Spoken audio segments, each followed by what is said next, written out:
রাজ্যের গুরুত্বপূর্ণ পর্যটন কেন্দ্র টাকিতে বেআইনি হোটেল ভাঙা হবে। প্রথম পর্যায়ে কমপক্ষে 13টি হোটেল ভাঙা পড়বে।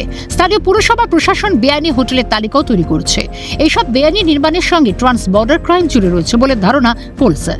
টাকিতে ইছামতি নদীর ধারে অবৈধভাবে গড়ে ওঠা হোটেল রিসর্টগুলিকে আইনি নোটিশ দিয়েছে পুরসভা।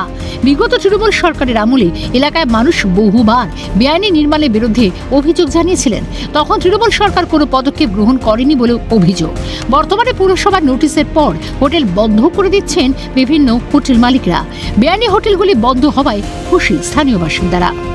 টাকির একটা ঐতিহ্য দীর্ঘদিন ধরে কিন্তু আছে, কিন্তু এই তৃণমূলের জামানায় যে এই অবৈধ হোটেলের কারবারের জন্য টাকির সুনামটা কিন্তু অনেকটাই মাটিতে মিশে গেছে।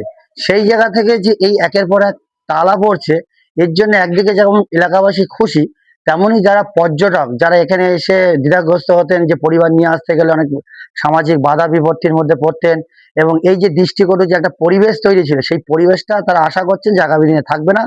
আমরা চাই আরো কিছু এখনো হোটেল আছে সেখানে এই কাজকর্ম চলে, এবং সেই হোটেলগুলো যেন প্রশাসন উচিত সেগুলোর ব্যবস্থা নেওয়া, এবং এটা অবশ্যই খুব তাড়াতাড়ি করতে হবে এবং এই হোটেলগুলোর ব্যবস্থা নিতে হবে। পুরসভার তরফ থেকে 56টিরও বেশি নোটিশ দেওয়া হয়েছে।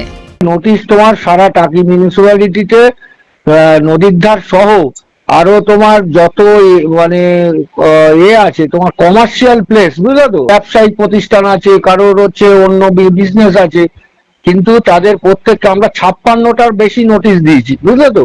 আচ্ছা, এবার নোটিশ দিয়ে আমরা তাদের কাছে তাদের উপযুক্ত যা ডকুমেন্টস, সেই ডকুমেন্টস আমরা জমা করতে বলেছিলাম পৌরসভায়।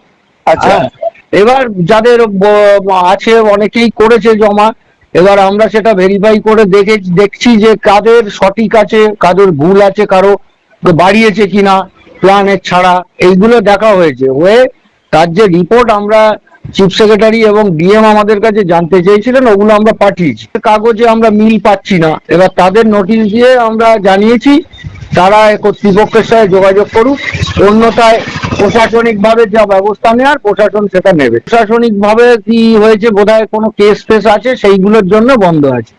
পালাবদলের পর থেকে তৃণমূল আমলে হওয়া দুর্নীতিকে সমূলে উৎখাত করতে বদ্ধপরিকর নতুন বিজেপি সরকার।